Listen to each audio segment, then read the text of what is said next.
Magandang araw sa lahat, welcome po ulit dito sa atin channel ang Biyahe y Komida. Maraming salamat sa lahat ng nag-subscribe, indeed. Punta tayo sa atin topic, September 10, 2025.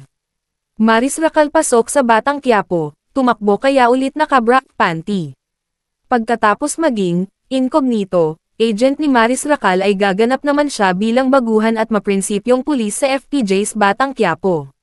Sa kasalukuyan ay hindi pa umeere ang episode na kasama si Maris pero nakapag-taping na siya base sa panayam ni ABS-CBN News reporter MJ Felipe na nag-set visit sa set ng BQ.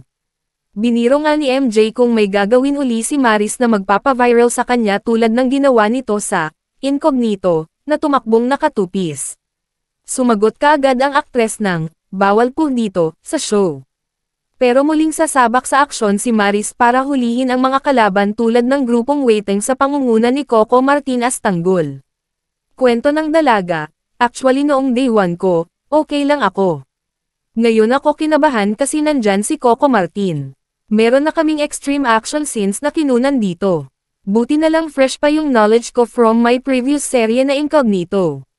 Pasok din sa BQ, si Alger Abrenica na napanood na nung nakaraang linggo bilang hepe ng police station kung saan naka-assign si Rigor na ginagampanan ni John Estrada. Say naman ni Coco, ito yung pagpasok ng mga bagong cast. Magsasama-sama at maglalaban-laban. Siguradong mag-e-enjoy at maliligayahan ang ating mga manunood. Ang iba pang bagong pasok sa serye ay sina Roy Vinzon, Richard Kwan, Perla Bautista, Vaya Antonio, Alec Bovec, Criseta, Jerry Montano, Tita Jegs, at Ate Marena.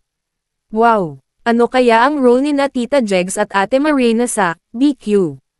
Imamarites kaya nila na ang behind the scenes para may makuwento sila sa Showbiz Update, online show nila kasama sina Oji Diaz, Josa Paco at Mamaloy.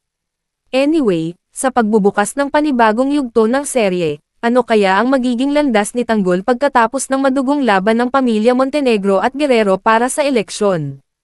Panalo ang episode nitong Martes ang mahabang sagutan ni Tanggol at Divina played by Rosana Roses na wala pa ring kupas pagdating sa pag-arte dahil ang haba-haba ng linya niya nag-alit dahil sa prinsipyo ng una. Parang gusto ko seryoso lahat kami dito. Pero pag nag-work siya yun, pag nag-work siya. Pero pag ano, joke time pa. Joke time naman, pero hindi ko maaamal. Teka lang, medyo na sa ibang Sabi ko nga, siya magbibigay sa atin ng sunshine. Ay, ang ganda. sunshine pa rin. Now on its feet to it. Now on it's Batang Quiapo version. Quiapo! E-follow ang Facebook ni @MJ Felipe. E-click ang link sa description box.